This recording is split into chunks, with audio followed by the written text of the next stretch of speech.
Hey guys, it's been a while since I've made a little bit of a deck guide for you, and I figured, you know what, I'm just gonna take the Consume deck that I played in Challenger, and I'm gonna talk you through it, how it works, what it does, what the good and bad matchups are, whether or not it's worth playing on ladder, and that'll be something you can decide for yourself.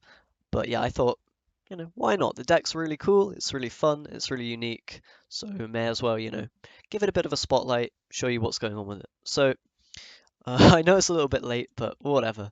We work with what we've got. So, yeah, to start things off, the whole idea of the deck is basically revolving around the Arrakis Queen, the Arrakis Behemoths, and then also Nekkers, and basically cards that synergize with this kind of swarmy archetype. You're flooding the board with little Arrakis hatchlings, and then you're buffing them up with things like Ruhin or Yennefer, and you've got lots of other tools to buff up Nekkers, such as Forktails, such as the Kayron as well, things like this. And then you have some nice finisher combos, such as the Draug Yennefer, Draug Ruhin, things like that. So, yeah, I'll just walk through all the cards. Draug is there as said for the finisher power. It's a really good 18-point card, and it provides you a ton of bodies for the Yennefer and also for Ruhin to buff because he buffs Insectoid and cursed units. And the Draugrs that Draug spawns are actually cursed, so you get buffs on all of them if you play Ruhin in round 3. So pretty nice. Um, yeah, Yennefer is then buffing basically every unit on the board. So if you have way more units than your opponent, which will be the case when you play a Draug or when you play a Germain or when you swarm with, your Arrakis Behemoths, then the Yennefer is going to be a huge amount of points. You might have also seen there's a little tricky combo you can do with Yennefer plus Germain. If you play Germain and then you play Yennefer with the Chiron X option, which damages all the units on the board, you are actually able to kill your own cows, the guys that spawn from this, and you're able to pull out the harpies, which you'll see are down here. And that can be a really powerful play in certain situations. It's pretty niche though. Usually Yennefer is just providing a large point swing when you have way more units than your opponent. Next up is Kayron. It's a solid 19-point card base, and then it also buffs Nekkers, so you can technically count that as like a 22-point card. Plus it's removal, so really quite powerful, especially against certain factions, especially Scoia'tael. You can remove an elf. Great swords as well. You can maybe get rid of a great sword that's about to be strengthened up. So pretty nice. Gales is there for consistency. Getting a gold or silver really helps because you need your Germain a lot of the time. It's a very key card, as well as your golds and the other silvers too. And we have Spy. Spy is pretty important. Got a bit of synergy with Toad Prince. You can sometimes eat it in round 3 or when you need a big point swing. And then, of course, Oswell to eat that Spy later on for 18 points again. Pretty powerful. We also have the Olgierd, which is synergizing with the Toad Prince. You can eat Olgierd, and you will get the carryover effect from him. He will resurrect in every round after you get a 15-point play with Toad Prince. So that's really nice. And then the spicy card of the deck. People would have got this premium if I'd won Challenger, but sadly not. But yeah, this one is strengthening all cursed and insectoid units in your deck and hand by one in the board, whatever. All of that play, all of the places. It strengthens everything. So you can think of this like a big play, or also as some carryover. If you strengthen up your behemoths, they're going to be nice later on as 9-point cards. You can strengthen up the drones you have in deck for a 12-point swing if you don't want to use it in round 1. It also has a little bit of synergy with the Toad Prince, the Olgierd, both are cursed, so you get a tiny bit more carryover. It also buffs the Kayron up, so you get a 20-point card instead of a 19. And then the final one is Draug, which does get buffed as well as the Draugrs that it spawns. So Ruhin overall is just a really solid play. If you play it in round 1 after the little spiders have spawned, you're going to get a ton of points. Or you can save it for the end of the game after you've played Draug for a ton of points. Or, if you've got nothing else to do, you can just drop it as a carryover play. So really solid card. And then, Olgierd, as I was saying, is a bit of carryover, really helps with War Dancer against Scoia'tael, and potentially against Skellige if you eat their carryover using your Oswell. So that's the silvers, and the bronze core is just behemoths basically, and things to enable behemoths. So you've got forktails which do that. You can also eat neckers with them. That's the synergy going on there. You're buffing neckers up with a lot of the tools, including the Arrakis Queen. And typically you're going to use this in round 1 if you can, along with the Germain and the cows. and the Behemoth on board, which will pull out all of the Harpies, pull out all of the Arrakis drones, thin your deck by 6 cards, which is huge, and provide a ton of points. And ideally, you're going to be winning on even with that play if you do win the coin flip. And then yeah, Neckers later on in the game are so strong, as you've seen from just Consume being a dominant deck in the meta. Neckers on their own are just, yeah, they're a powerful card. I mean, you have one of these and a couple of Forktails around 3, you're good to go. That's a lot of points. So really nice one. And then Slizzard, just a bit of thinning, bit of extra Consume tick and whatnot, and some more consistency. So yeah, that is the deck. It's actually quite a difficult one to play, and it really struggles on blue coin, which is why I'm not a huge fan of it as a ladder deck. It's more useful in tournaments when the coin flip is already decided. But that being said, there are some fun matchups, some good matchups, and you maybe want to give this a go if you're feeling exotic or you want a bit of a change. As I said, I know it's a bit late. I did play this quite a while ago now, but still, I think it's a really cool deck, and you might want to give it a go. Anyway, I'll jump into some gameplay now, so we'll see how it works in action, and I'll talk about some of the matchups there as well. So, see you in a minute. So we've jumped into a game against Morvaran, which, interestingly enough, should be a bit of a weird matchup. We'll see how it goes. But anyway, the Mulligans, we're always going to be wanting to get rid of Harpies and Arrakis drones. Harpies predominantly, and then the Arrakis drones, because we can pull them both out with the the Arrakis Queen at some point. We also have Neckers, which we don't want more than 2 of. Ideally not more than 1, but some decks have removals, so you can maybe keep 1. Here we'll just mulligan the drones, since that's probably what we're going to be wanting, to not have in our hand. And yeah, here we win the coin. That's pretty important for this deck because you want to not waste all the tempo that you have with the drones coming out and the Harpies coming out. It's really important that you use those to their kind of full effect. I'd say if you're on blue coin, you either have to dry pass or you have to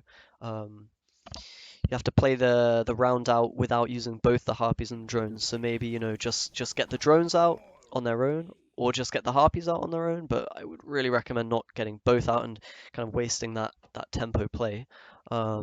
Here, we've got the Karen, which is really good.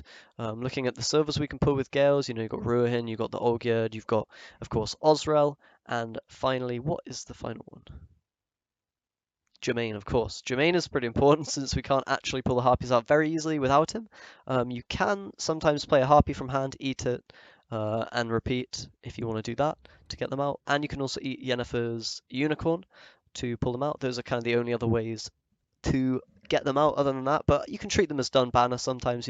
They might not necessarily come out the deck, and that's, you're kind of okay with that. Here we'll just go with Karen.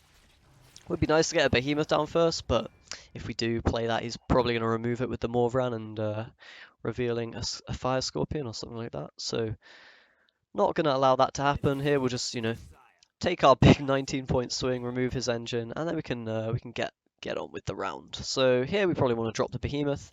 This round most likely we're going to go for pulling out those Arrakis drones. We probably won't need the Harpies in addition to that, and we right now have no way to actually pull them. So not the best thing ever. We can go for the Jermaine with Gales though, maybe. Could be nice. The thing is, the servers you're pulling from Gales are usually pretty fine to play at any point in the game. Excluding Osrel can be a bit tricky, and the Frightener. But everything else, you're usually, you're looking okay to pull with the Gales. So here we basically want to be thinning those drones out, as I said, because they're going to improve our draws. And yeah, we want to be able to maybe mulligan for some better cards, mulligan away Harpy or whatever. So we'll play Forktail to do that. Get the drones out. And we managed to buff up Neckers as well, which is always nice. So now the objective in round 2 is basically going to be get our Harpies out if we can, and get to a round 3 which is controlled and very nice for our decks, what it wants to do, which is pull a Necker or 2 out, and once they've already been buffed by Queen, probably. And then also, yeah, just play the finisher of Draug into Yennefer, which is really powerful. We do find Olgierd, which is a nice little pull with the Toad Prince, allowing for some free points on that carryover play. And we, of course, have the, another Behemoth with Slizzard, should we want that. That's probably what we want to start with here. Just pull it out. It will give, the Toad Prince a little bit more punch, should we want to use that. Might also be using the Gales if it were to pull Osrel, we would want Behemoth on board for that as well. And then of course we've got Queen, which we're just going to be able to eat some stuff with, which is always good news, right? So here we're going to start with the Gales, I think. There shouldn't be any pull that's, bad for us. Germain is definitely one of the better ones. And of course, Draug is going on the top of our deck for round 3 with Yennefer, should we want that. Unfortunately, he might be able to kill a few of the cows and deny the harpies coming out, but that's just life sometimes. Not always going to be able to have the harpies out of the deck. Here, if the cows survive, we're going to be able to do a really big swing with the Arrakis Queen. If not, then we'll see what happens. Maybe we eat a cow on its own, or who knows. Ooh, and it does look like we keep 3 cows alive, which is really good for us. And of course, that's going to be our next play with Queen. So yeah, we'll chomp on those. But yeah, so the bad matchups for Queen really are Henselt. Henselt's really awful. And to a lesser degree Alchemy. Alchemy is quite difficult. Not necessarily auto lose, but it's pretty difficult. And then the better matchups are Skellige, Scoia'tael. Definitely not too bad, those ones. Okay, so here, and of course you always want red coin with this deck. It's just a lot worse on blue, so that's kind of the main reason, as a ladder deck it doesn't work so well, but you can make some things happen with it, should we say.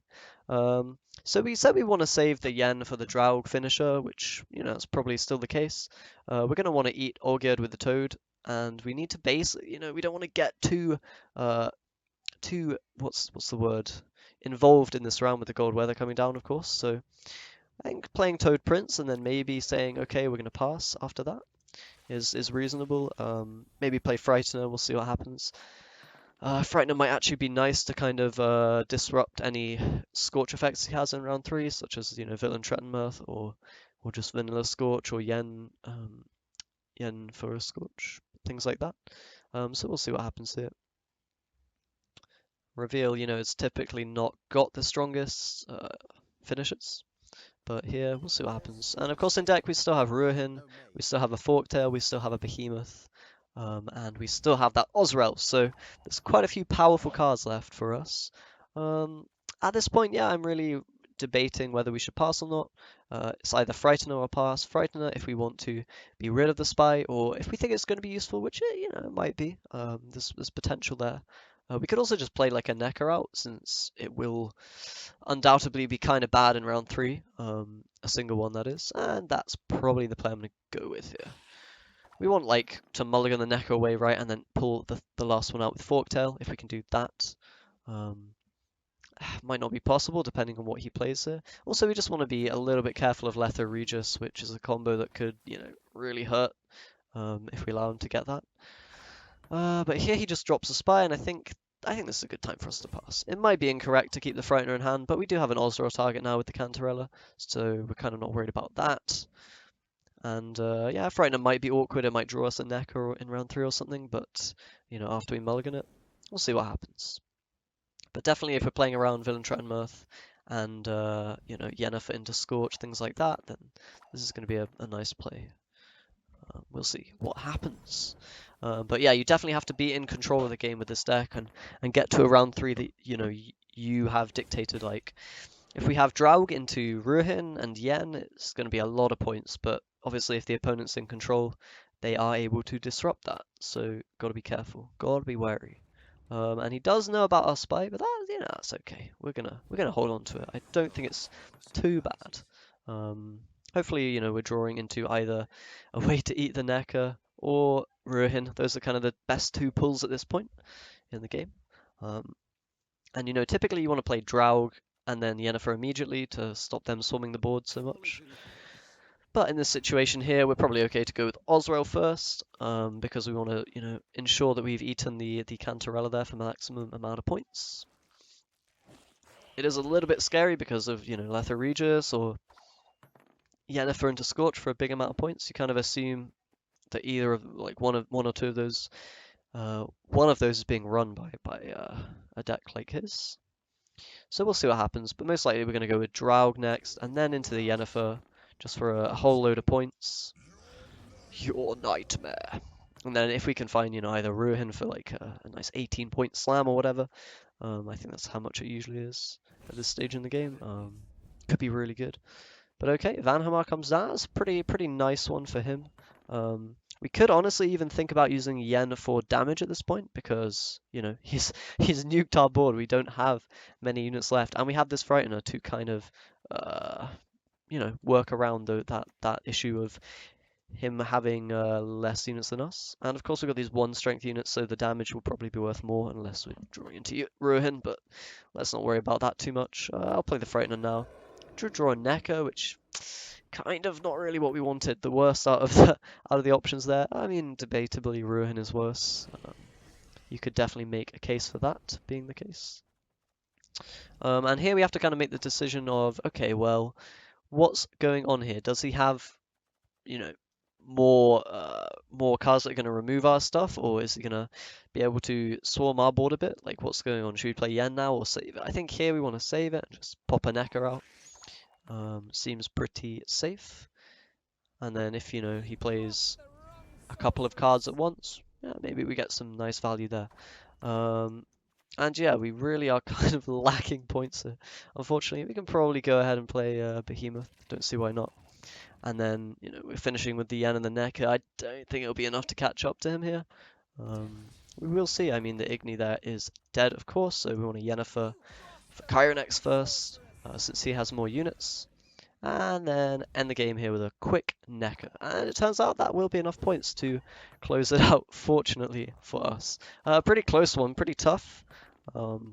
Reveal, you know, bit of a weird matchup. Don't want to say that one's favoured, but it may very well be. Anyhow, that's the deck. Hope you get a little bit of an idea how to play with it. It's a weird one. It's a fun one.